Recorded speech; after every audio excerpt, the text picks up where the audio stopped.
225, as soon as he introduces it, is before us proper. Okay. Well, Alderman Cohn, if you could tell us about Board Bill 225. So, Board Bill 225 is actually a follow-up to the vote that we had of the good people, good voters of the city of St. Louis, who decided by almost 70% to reduce the size of the Board of Aldermen down to 14. Trying to proactively engage the community in conversation around what that should look like once we do actually start the redistricting process.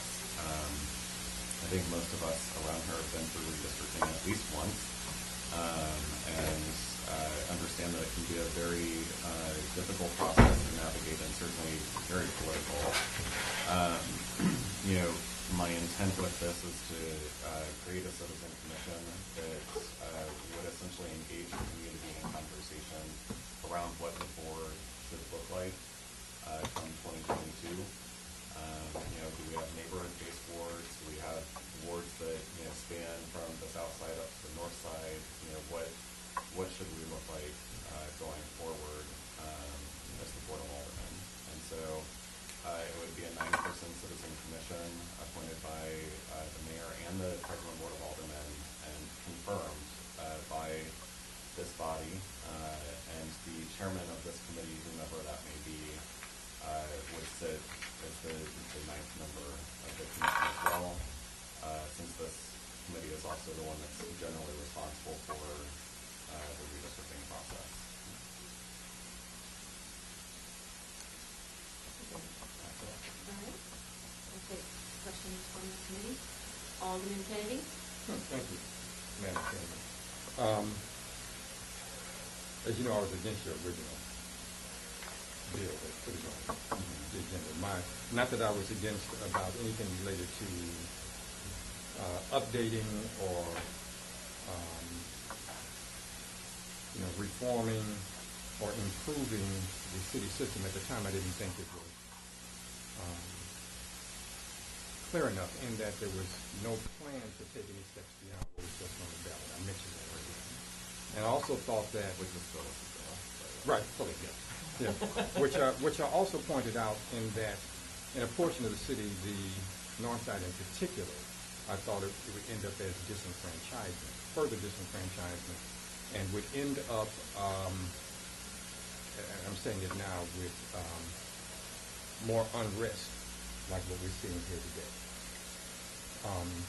That's pretty clear to me because you're looking at double the amount of size, a fewer representation, and no additional services without anything worked out in totality about how this board would function.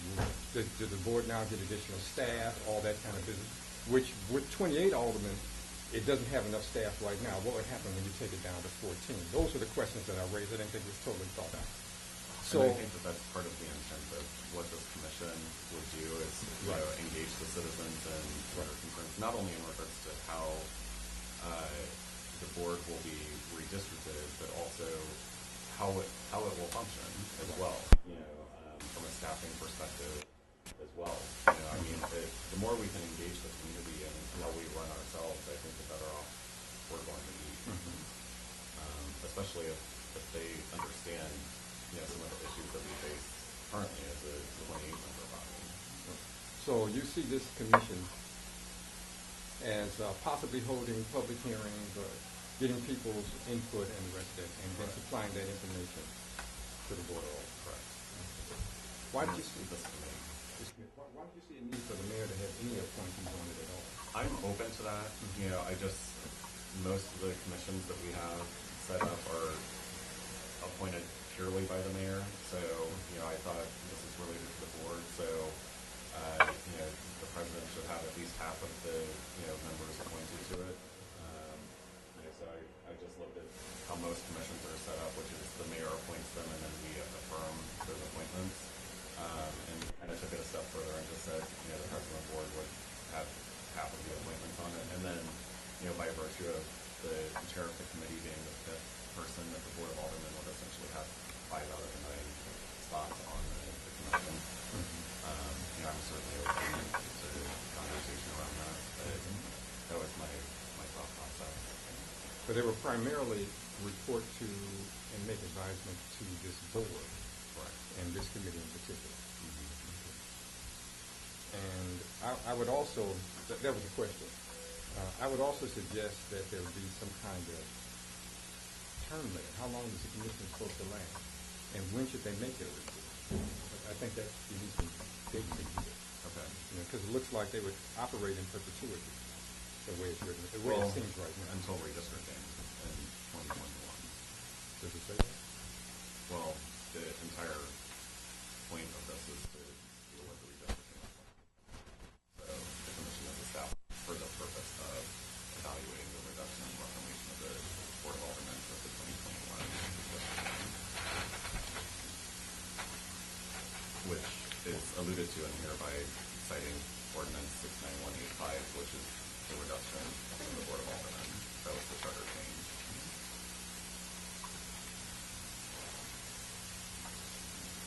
I don't know, it just seems to me that we need to say, that their function ends by such and such a date and they need to have completed. Yes. Well, that they need to have compiled their information and recommendations by a date certain. Okay. And at that point, the commission is dissolved or whatever. I think helping. I like the idea of having, I thought that we should have something like this to do, and I talked about that earlier. One of the reasons why I took it upon myself to do this. So I'm certainly happy to add language to that. That's what I have to write. Thank you. Alderman Villa? Shannon, Shonda, excuse me, Oh, I Alderman. am so sorry. I am so sorry. It's okay. Joe, No, it's sorry, okay. you're right there. Well, I really, Alderman Villa, You're Vaccaro, and seniority. seniority comes next. I what's over there? skipped him. I apologize. I acquiesced to distinguished Alderman when it's on third. I No difference to apologize. me, No, Mr. Chairman. You're always more My interesting. questions aren't going to be that good. Take him first. No, yours is always more interesting.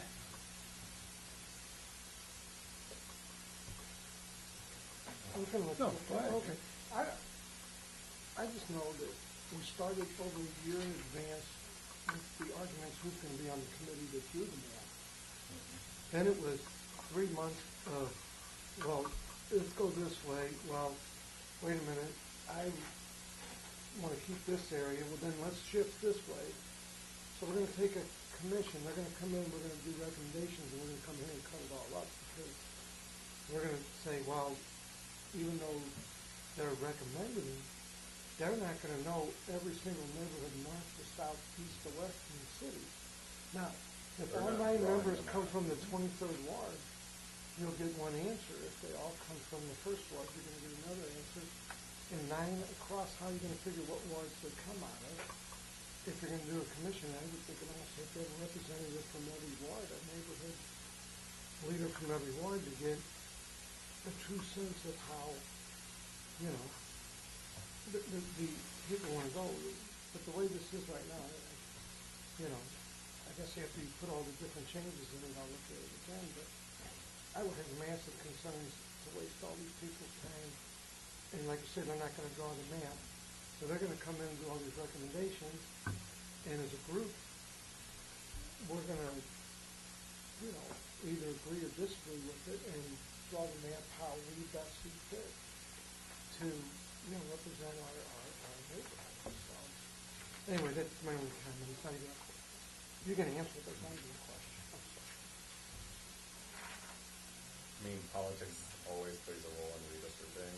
There's no way that you're ever going to take politics out of redistricting. It doesn't matter if it's a judicial committee, a citizen commission, or the Board of Aldermen, or the legislative body drawing a map. There's always going to be politics. You can't take it out of it.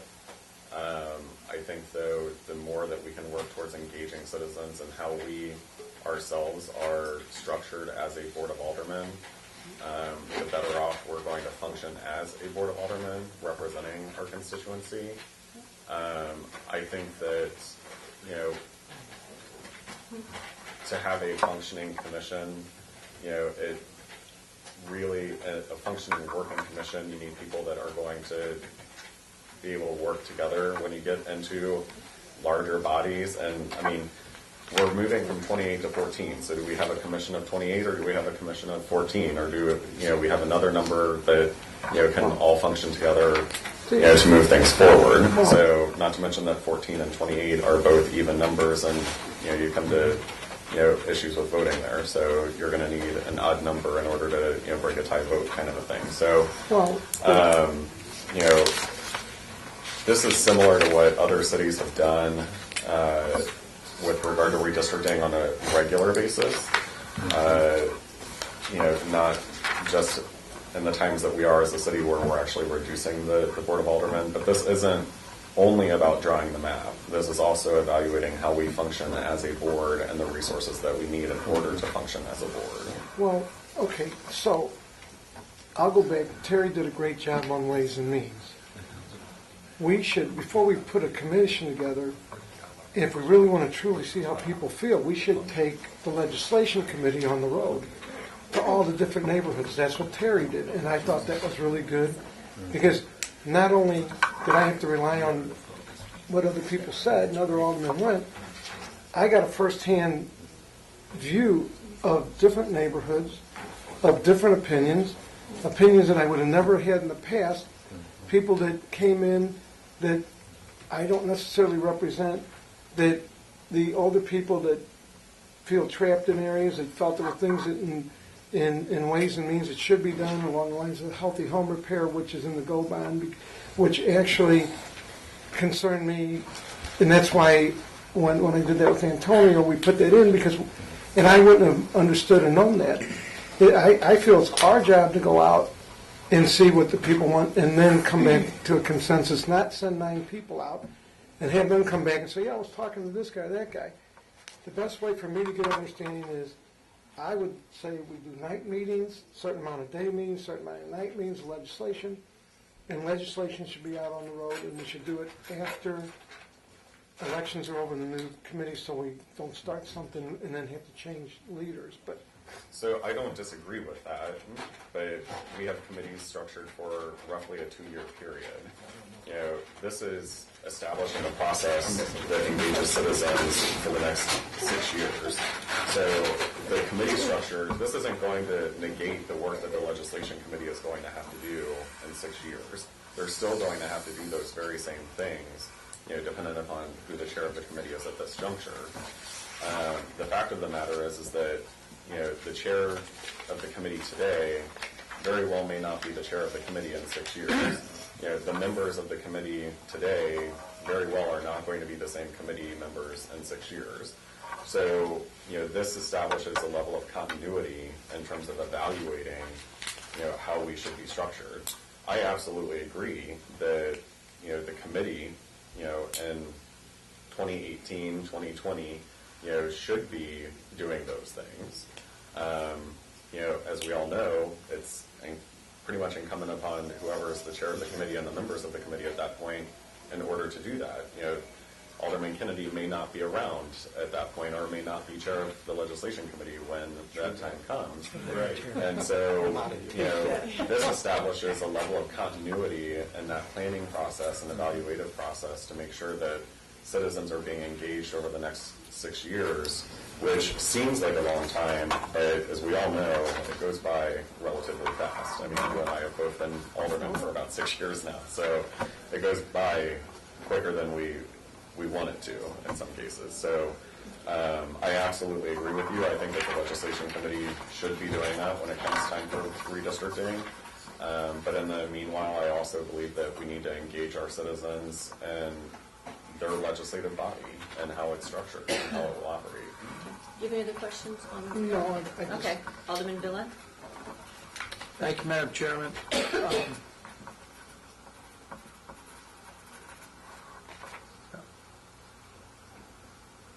Alderman, your bill is an overt attempt, I guess, to go out and get breaths of fresh air in terms of how this institution functions, because now there's too many of us. You said 70% of the people said there were too many of us? Roughly. Yeah. It's roughly wrong, but. Well, the voters. Okay. Now, the point is, There's about 60. I will tell you, if you come into the 11th Ward, who's going to show up at a meeting like this? You're going to have a lot of wannabes, and I think we really need to be careful to echo what you said. To say that this exercise is going to be politically charged is an understatement. I was unfortunate enough to handle the redistricting bill in 1990 as president of this board. It was fought all the way to the Supreme Court, eventually ruled to be valid, but it's an ugly exercise. Your aunt falls out of love with you. I mean, this is not a day at the beach, and I don't understand why. I don't feel comfortable with anybody giving me advisory opinions on how the St. Louis Board of Aldermen functions, because quite frankly, they don't know. I mean, they don't know that it takes 15 votes to send a bill to the mayor's office. They don't know that we have to have a roll call vote on third reading. I mean, now, having said that, structurally, during these, I'm going to call the quote, may have been Patrick, these are troubled times. So you really need to be careful, because, I mean, let's say that this is going to, what do you think would happen if this is going to take effect 6 months from now, miss our colleagues?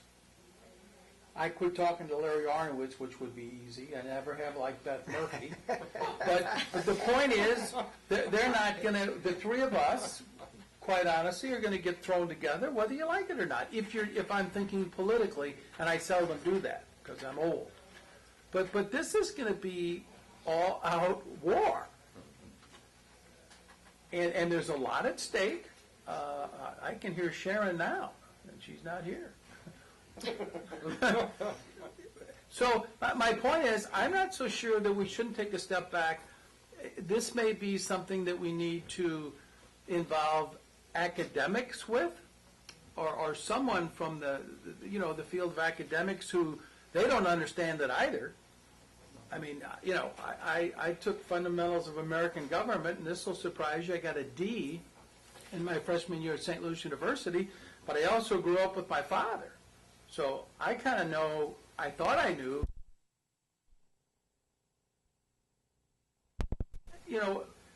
I'm not saying this may not be a bad idea, but I really think we need more structure, because I just have a feeling that when I don't know, we may have to pay people to attend these meetings, don't you think?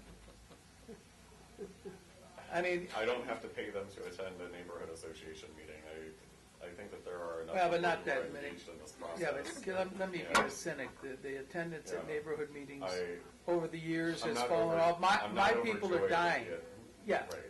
I mean, it's Right. tough, It is. and if I can stay home and watch Fargo or go to a meeting, and particularly if I'm speaking, I'd stay home and watch Fargo. Oh, Fargo's a good movie.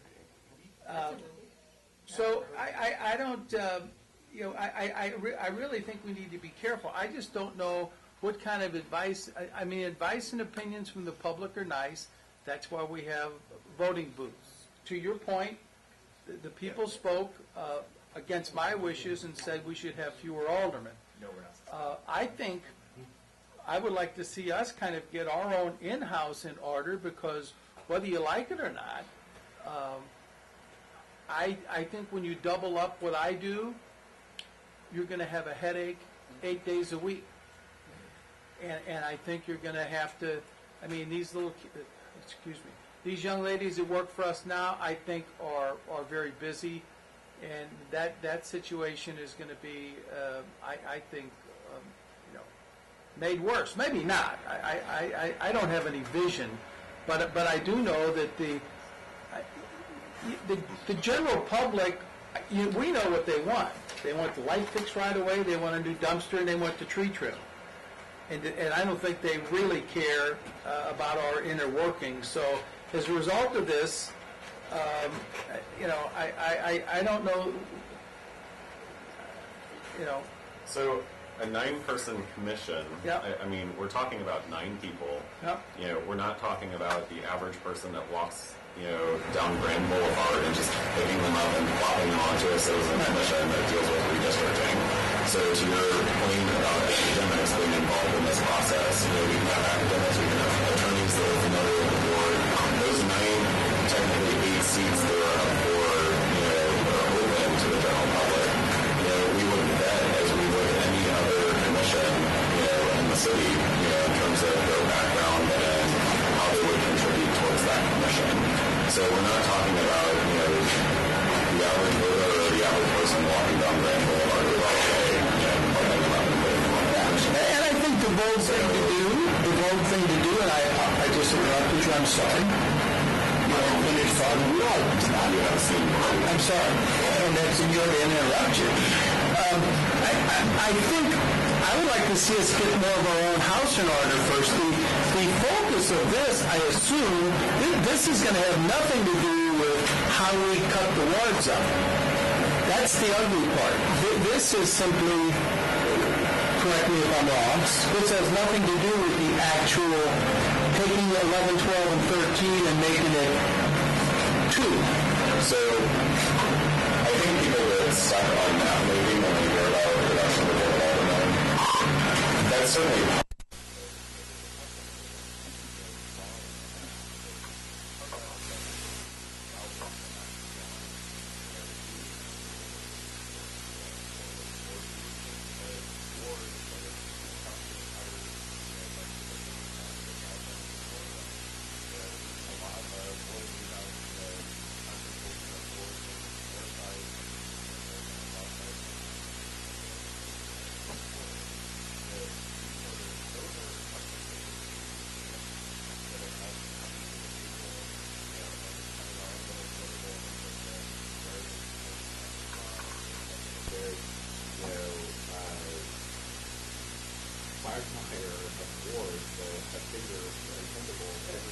Where I disagree with you, there's nothing evil about political people. I'm more capable of sitting in president than anybody that I can think of that lives in the 11th ward and comes in English. I don't feel intimidated when they get up and ask me about how we function here or and that's the other so the other part of this is also I think the Alderman was saying what I said earlier, where we do have an issue with how we function down here at the board. Even with 28, we don't have a law department, we don't have a finance department, we have, we want to save money here. We want to save money with this. Well, if the Alderman from the first ward would often say we are the most self-voting legislative body in the entire United States of America. We do not give ourselves enough credit or funding in order to properly function as the Board of Aldermen. And, I think that engaging the community and allowing them to have that discussion and understanding that they're aldermen right now, part of this is also them having a discussion with the aldermen, not just the community at large. If I can interrupt for a second, what we're discussing right now, we're talking about the staffing and that's actually not in here. So we know we're going to come back. We're going to talk to the other aldermen, okay? Because that's the question that is coming out, but not actually with more than 25. So I want to make sure that we get to the other aldermen, if that's okay. Do you have any more questions, Alderman Miller? No, ma'am. Thank you. I'll move on to Alderman. Sorry I was late home. I don't know. Exciting meeting about exciting public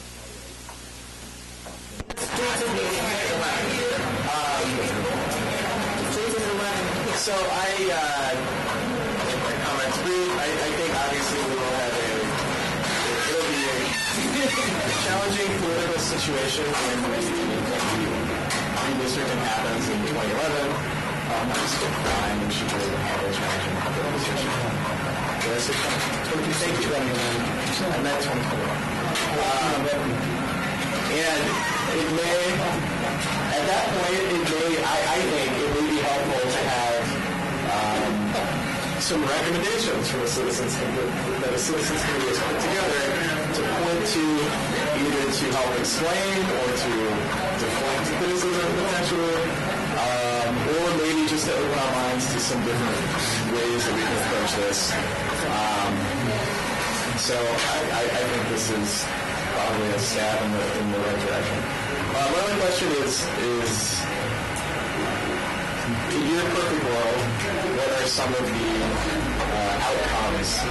Not that you're prejudging what folks will come up with, but what do you think could be some of the outcomes that the Citizens Committee, is it a set of recommendations, a set of principles, a set of things to consider? I would like to call them guiding principles in terms of how this committee in 6 years will be evaluating the redistricting process and executing the redistricting process. So, if we have a group of citizens that's engaging with the committee, not the committee, but the community at large, why would we want to disrespect the work that they've put into it over the last 6 years by the time we come to our process, our own internal process? And as I've mentioned before, there's no way that we're going to take politics out of it.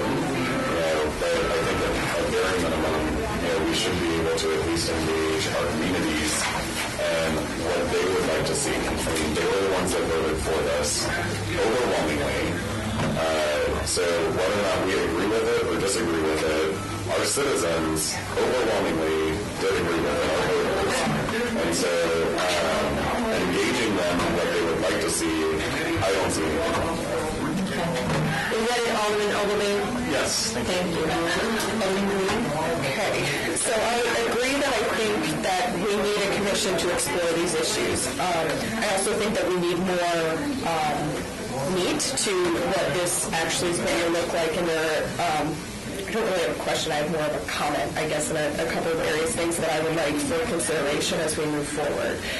The first is that there's neglection of geography of where members of the commission will be chosen from. And so knowing that we need to make sure that we have commission members that are representative from across the St. Louis region and not just south-oriented or north-oriented. I am also hesitant to have the mayor appoint 4 members of the commission because we are a legislative branch, and I feel like that's giving a lot of executive authority over a legislative function. The last piece is the qualifications piece. Defining what it is that we're looking for in terms of the qualifications of people that would be sitting on this commission. Do we want to assign a certain number of positions for academics or urban planners or a legal person?